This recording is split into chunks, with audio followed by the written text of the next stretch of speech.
আসসালামু আলাইকুম। আজকে তোমাদের জন্য আরও একটা নতুন ভিডিও নিয়ে আসলাম। আজকে আমি একটা ওয়ালমেট বানাবো। ফার্স্টে আমি একটা কার্ডবোর্ড বক্স কেটে নিলাম।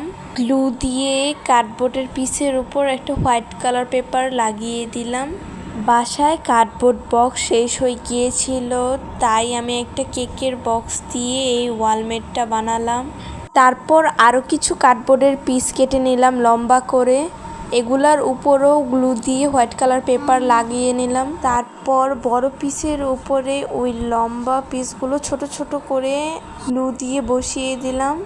ফার্স্টের ছোট পিসের উপরে আমি রেড কালার করলাম, সেকেন্ডটাতে অরেঞ্জ কালার করলাম, তারপরেরটাতে গ্রিন, এরপরেরটাতে ব্লু। তারপরের ক্লিপগুলো না আমার ডিলিট হয়ে গিয়েছিল, তাই ক্ষমা করে দাও। সিলভার গ্লিটার কালার দিয়ে আমি এটার উপর কালার করলাম। আসলে এর আগের ক্লিপগুলো আমি ভেবেছিলাম ভিডিও অন করেছি, কিন্তু আমি ফোনে চেক করে দেখি ভিডিও বন্ধ। আমি ভেবেছিলাম ভিডিওটা ছাড়বো না, তারপরও আমি ছাড়লাম। ছোট ছোট বক্সগুলোর উপর কালার করার পরে মাঝখানে যে লাইনগুলো আছে সেগুলো দেখতে আমার ভালো লাগতেছিল না, তারপর আমি ব্ল্যাক কালার করে দিলাম। ছোট এই গ্লাসগুলো আমি বক্সের মাঝখানে লাগালাম। আমি ভেবেছিলাম এইগুলো ফেভিকল গ্লু দিয়ে লাগবে না, তারপর দেখলাম অল্প একটু ফেভিকল গ্লু দিয়ে এগুলো লেগে গিয়েছে।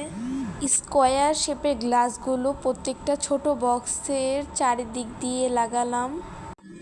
আমি লাগাতে থাকি আর তোমরা দেখো।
গ্লাসগুলো লাগাতে অনেক সময় লাগবে, তাই আমি একটুকি ভিডিও করলাম। গ্লাসগুলো লাগাতে আমার অনেক সময় লেগেছে, কারণ গ্লাসের পিসগুলো অনেক ছোট। তারপর আমি 3টা টার্সেল নিলাম। আমি প্রথমে ভেবেছিলাম টার্সেলগুলো এভাবেই লাগিয়ে দিব, কিন্তু দেখলাম ভালো লাগতেছে না। তারপর আমি কিছু বিটস দিলাম টার্সেলের উপরে। আমার কাছে বিটসগুলো ছিল, তাই আমি এখানে দিলাম।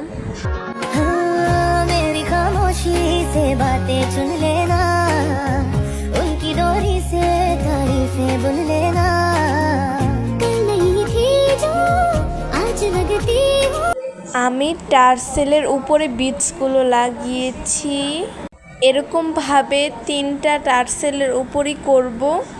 এগুলা করার সময় একটা টার্সেল আমার হাতের থেকে পড়ে যায়, তারপর আমি আর আমার ভাই বিটসগুলো সব খুঁজে বের করেছি, কিন্তু মাত্র 3টাই পেয়েছি আর বাকিগুলো হারিয়ে গিয়েছে। একইভাবে টার্সেল ছাড়া 4টা করব। আমাদের ওয়ালমেটটা কমপ্লিট। মাশাআল্লাহ, দেখতে ভালোই লাগতেছিল।